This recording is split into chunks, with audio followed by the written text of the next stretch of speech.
Hello everybody, Dirk here from Chesty Trains. Was a new episode of my short little videos. As promised last Sunday, I got the BR216 from Piko in with sound, out of the box, Plux 22 decoder, newest generation from Piko. Super detailed. Engine was highly praised in the Amoeba model train magazine, which I get two every month. I get it sent here to Canada. It's always a little bit behind, but in the last episode, Amoeba had the BR216 from Piko as an analog version in the test, and well, they highly praised the detail on the engine and the characteristics, how it was driving. Of course, everything was analog, so I got the full digital version now from the local hobby store. If I may mention, it's Hobby Tech Canada, right here in Calgary, which is the big metropolitan center where Chestermere just borders on. And the hobby store, Hobby Tech, offers Piko, Trix, Roku, a little bit of Fleischmann, lots of Marklin, and of course North American prototype locomotives and cars. Manufacturers like Rapido trains and the rest, like, I'm not so familiar with, because obviously I model mostly German stuff. So besides that, let's have a look at the BR216 from Piko, which I have to admit, it's a very, very pretty locomotive. I'm glad I bought it, but it has its downsides. So let's have a look at it. And here it is, the Class V160 diesel locomotive from Piko. The prototype of the 216. There we see the number 010-9. And as you can see, like, the detail is stunning. I mean, honestly guys, like, for a locomotive that is $300 Canadian, the detail is beyond stunning. I mean, there's no Marklin locomotive at $450, or Trix or Roku that is any better. For sure not. Like, stunning detail. Great on the bogies, great on the ladders. Every little detail there, even the fill-ins for the diesel. Like, you can see the little gas caps there inside the holes. The frame is interrupted there. The gas tank, obviously same as the V160, and not like the Class 215 afterward, 216 afterwards. The windows crystal clear, like you can see inside. Just unbelievable. Even inside the engine compartment where the diesel is, where the generators are, fantastic. Like I said, stunning detail. Like, even when you look at the front here, I haven't applied the coupling hoses or the airlines yet, and not the coupling you can do when you want to put it on your shelf and display it. But even without it, like, it's just stunning how detailed this is. And even watch, I have to put some white underneath so you can actually see and appreciate it. Like, these little steps are even like out of wire mesh. Like, it's like a grating. Like, it's fantastic. The little handles here, the little detail on the front windshield wipers, like, phenomenally done. Very good. Very happy with the purchase.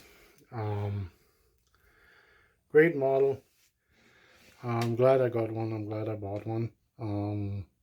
And now let's have a look at all the different functions and how it runs. So now we got our setup. We can do all the different functions. The model comes with or has 22 different functions, which includes the light and obviously a switch for turning the volume off. I'm not quite sure what that volume off is actually for, because if I don't want to make any sound, I just turn off the sound. So but it seems to be very common, more and more. So obviously it's included on this one too, on this Piko model. It's function number 22, all sounds off. Now the light obviously changes with direction of travel. Function of 0. When I switch it, it switches automatically very quickly too. Function F1 obviously is the main sound. I won't turn it on now because I want to do all the other functions first. The F2 function is basically that the locomotive is pulling a train. So when I turn it on, that means the white light stays on this side and the red tail light goes off, because the red tail lights are not on when there's actually coaches in behind. So then it gets turned off. Now the other thing is F3 would then basically be that the locomotive pushes the train. So basically now the locomotive would become the last train car, and therefore would have to have the red lights on. Again, then the headlights are not on, that are pointing towards the coaches, obviously. But now we're back to regular headlights. Function number F4 is the coupling noise, or the noise when a coach is coupled on or coupled off. Number F5 function is the engine compartment. So here you can see really nicely the light comes on. I don't know if you can actually see it. I'm gonna have to, oh yeah, yep. So the light turns on and off. Just in the engine compartment, not the two cabs on the end, not the driver's cabs, but also because this one is one of the very first locomotives of this kind. It still has that roof window, and when we watch here, I turn it off, you can actually see that the light comes on through the roof window as well. Function number 6, I can't simulate right now. That's the shunting mode. So basically it reduces speeds under normal driving conditions, so you have a little bit finer feel to it. F7 is a function basically very common in lens and or in Zemo decoders. It's the volume settings. So the locomotive has 3 settings. As default is the loudest one. If you press that button, it'll go louder to the loudest setting, and then basically go back down to the most quietest setting. Function number F8 would be the driver's cap number 1.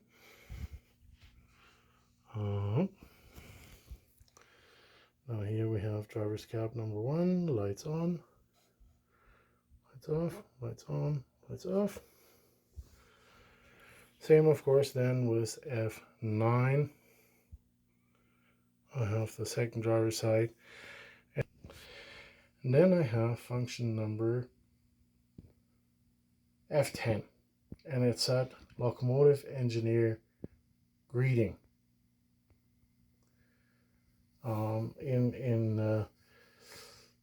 Basically, I was not sure what that means. I pressed the button, didn't really watch the the engine, what it does, and I thought it would be the engineer's whistle, like saying like, hey, let's go, train goes, right? But it's actually, when you press it, you see the lights flicker.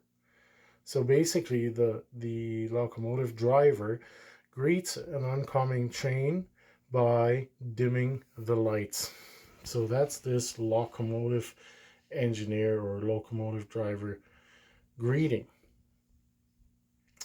Goes with direction of travel, obviously, whichever way around you're driving.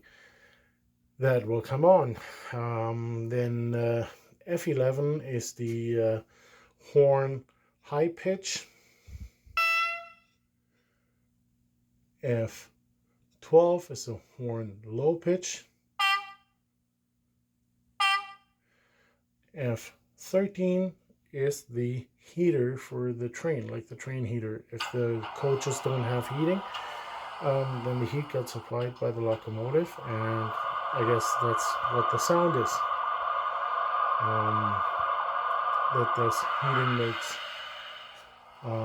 Number 14. Okay, we're just going to let this finish here.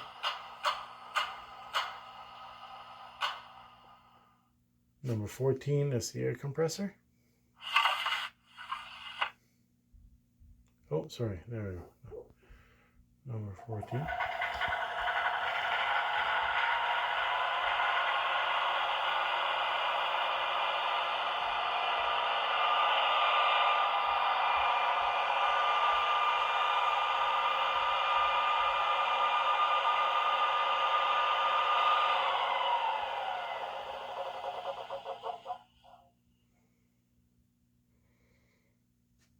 Okay, and then number 15 is the door to the cab, basically, or one of the 4 doors to the engine.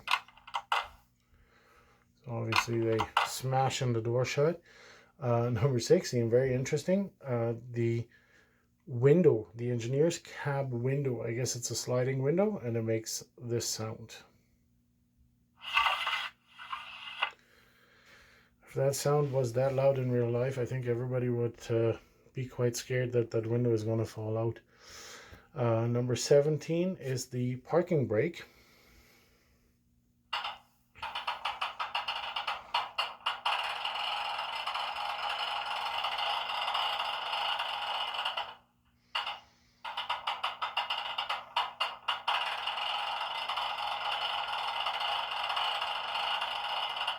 Quite the parking brake. Number 19 I can't, or number 18, sorry, I can't show right now in number 19. So number 18 is the interruptions in the track, like the clocking of the track.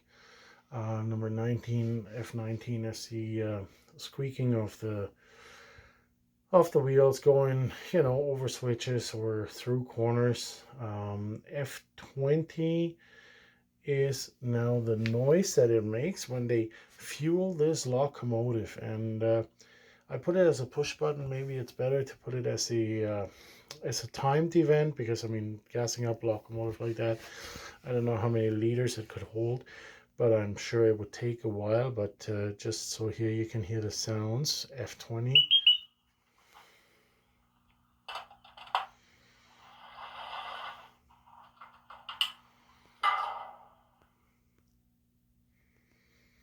Right, so that's the sound until you have a tank open.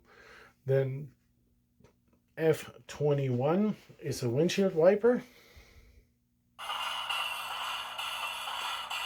Again, sounds really loud. It's probably something that you should have on a timer. I just have it on a push button. I don't really see the point of having the windshield wiper noise. But I guess it's everybody's opinion. And like I said, F22 is the all the sounds off, which again, I mean, if I want to turn the sound off, I turn the sound off. I don't need an extra button, I guess, to mute the sound with a button to be able then to put it back on. I don't know. Anyways, it's there, and if you need it, you can use it. And here we are back. So now we want to test the sound of the locomotive running. First of all, sound on.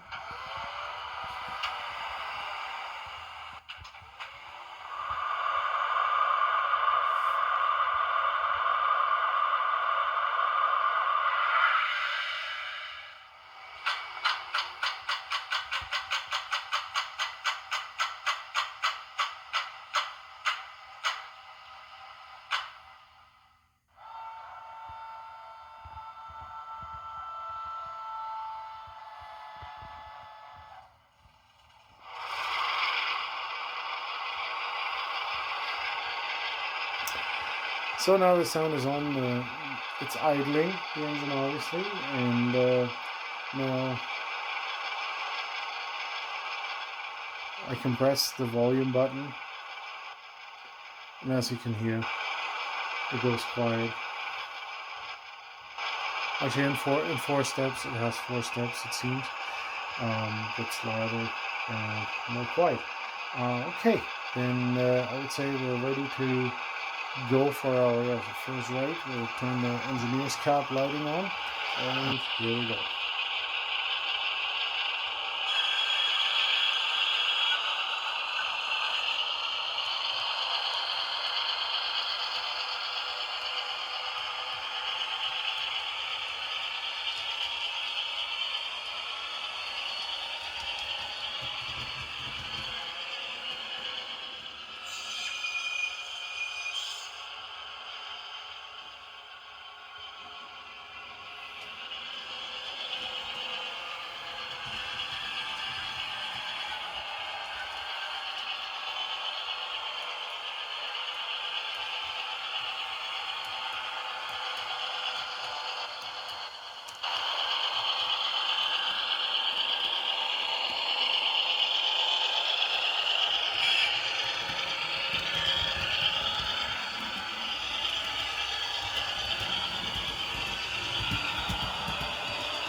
So this is now at full speed.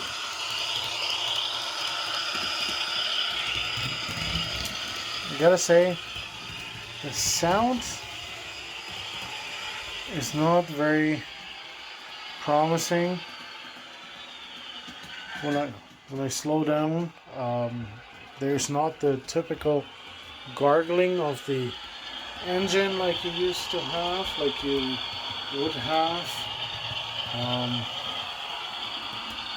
The sound is not that loud, to be honest, for having 4 steps. It should be louder. Brake squealing is pretty loud.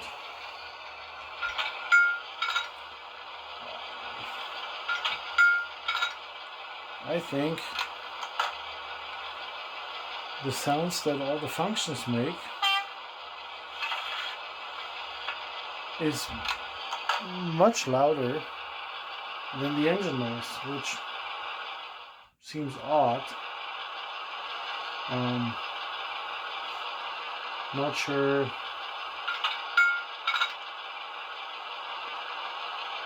I would think that normally the engine sound of the locomotive would outdo opening and closing a window, but I may be wrong. That's the window. That's the windshield wipers.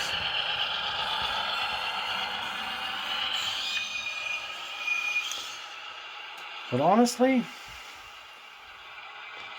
like I said before, this locomotive is $315 taxes in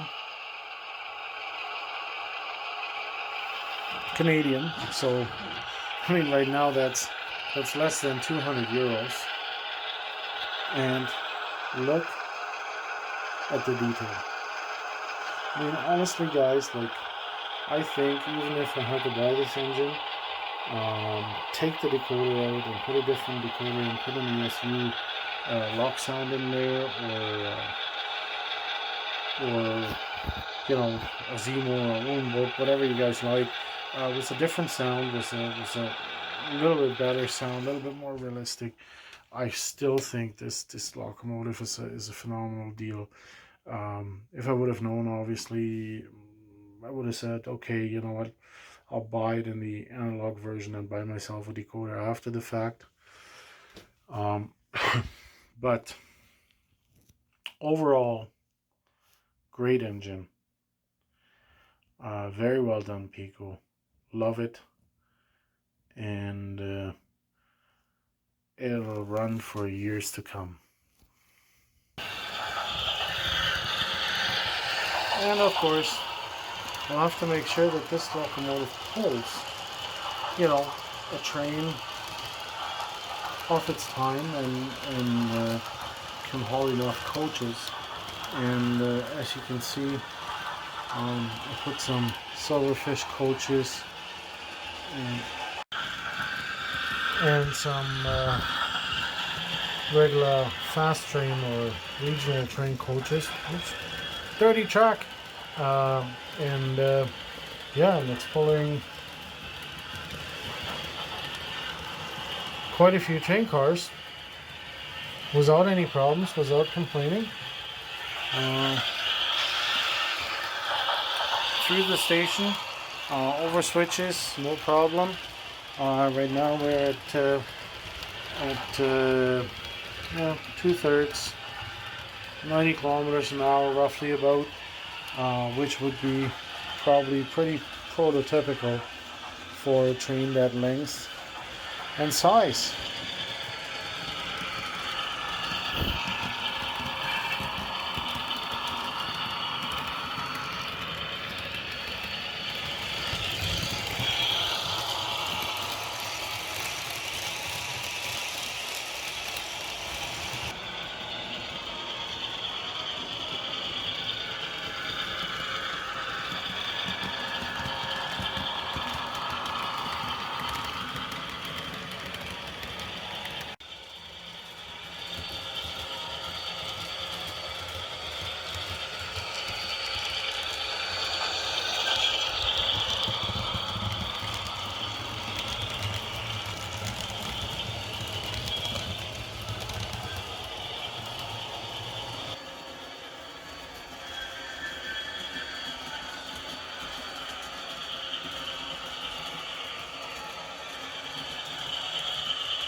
Okay, all train friends and subscribers, people watching, thank you very much for watching my video, my review. I hope you liked the impressions of the engine at the end. Like I said, it has lots of pulling power. Overall, people did a phenomenal job on putting this model on the rail floor, especially when you look at the price. I mean, there's no manufacturer right now that compares price-wise with Piko. Very well executed, very well done. I'm gonna let it run for a while. It's gonna work the motor in still, and so I'm gonna let it run for a while here on a Sunday night and enjoy it going around. I'm not sure yet what I can show you guys next week. I don't think I will have the resources to just go by and buy the next engine with sound, or the next engine just to show you guys. I might just have another, you know, fast or train video of one of my other locomotives for you guys. And anyways, I hope you all have a great week. I hope it goes by fast. I hope you have lots of time for model railroading. And until next time, stay safe, and hopefully we get over this flu here really quick. And like my video, subscribe to my channel. I would appreciate it. And see you next time. Bye. Take care.